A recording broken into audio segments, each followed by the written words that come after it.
بسم اللہ الرحمن الرحیم الحمد للہ وکفی وسلام علی عبادہ الذین اصطفی اما بعد۔ آج جو سوال ہم سے پوچھا گیا ہے وہ یہ ہے کہ کسی شخص کا جموں میں انتقال ہو گیا ہے اور وہ یہاں کے ہی رہنے والے ہیں، وادی کشمیر کے، اور ان کے جو ورثاء ہیں انہوں نے یہ مسئلہ پوچھا ہے کہ وہاں جو میت کے ساتھ ہیں انہوں نے ان سے یہ کہا کہ ہم فون کے ذریعے سے کانفرنس دے کر ویڈیو کال کے ذریعے سے ہم آپ کو نماز جنازہ میں شریک کریں گے۔ تو یہ پوچھ رہے ہیں کہ شرعی طور پر اس کی اجازت ہے یا نہیں ہے؟ تو جواباً عرض ہے کہ شرعی طور پر اس طرح نماز جنازہ پڑھنے کی اجازت نہیں ہے۔ نماز جنازہ سامنے ہو، حاضر ہو،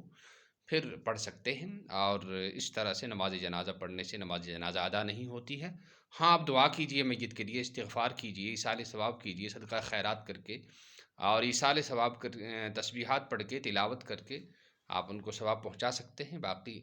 نماز جنازہ اس طرح سے غائبانہ نماز جنازہ جائز نہیں ہے، جیسے کہ گزشتہ کچھ سالوں میں بہت جگہوں پر اور ایسا بہت ہوا کہ غائبانہ نماز جنازہ لوگوں نے پڑھی، انہوں نے پڑھ لی، لیکن شرعی طور پر اس کی اجازت نہیں ہے۔ خاص طور پر حنفی مسلک میں تو اس کی بالکل اجازت نہیں ہے۔ اور روایات میں جو ایک بار نبی پاک صلی اللہ علیہ وسلم نے شاہ حبشہ پر جو نماز جنازہ پڑھی تھی، وہ تو علماء نے صرف آپ صلی اللہ علیہ وسلم کو خصوصی طور پر شاہ حبشہ کے حق میں اس کی اجازت دی گئی تھی،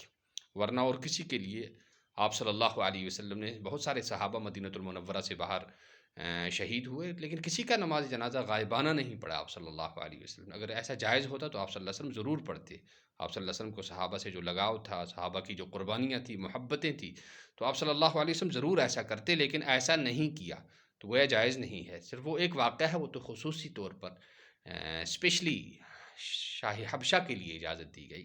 نماز جنازہ غائبانہ طور پر چاہے فون ویڈیو کال کرتو یا بیکی کرتو، ام سے نماز جنازہ ادا گژھان کی، یہ جائز کی تھی، لہذا یہ گژھِ نہٕ کرُن کی ایصال ثواب گژھِ کرُن، صدقہ خیرات کرت، تسبیحات پرت، نماز نفل پرت، اور یہ حج تلاوت کرت ہیکو ثواب واتنٲیِتھ، البتہ غائبانہ نماز جنازہ چھنہٕ جائز کینٛہہ تہِ۔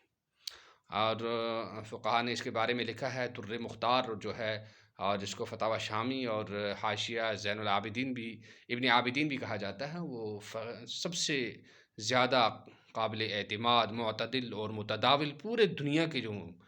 حنفی مسلک کے مفتی ہیں اسی سے فتویٰ دیتے ہیں، اسی سے استفادہ کرتے ہیں، اور اسی سے جو ہے فتویٰ کو نقل کرتے ہیں، اسی پر اعتماد کرتے ہیں۔ اس میں لکھا ہوا ہے ولا علی غالب اما صلاۃ النبی صلی اللہ علیہ وسلم علی النجاشی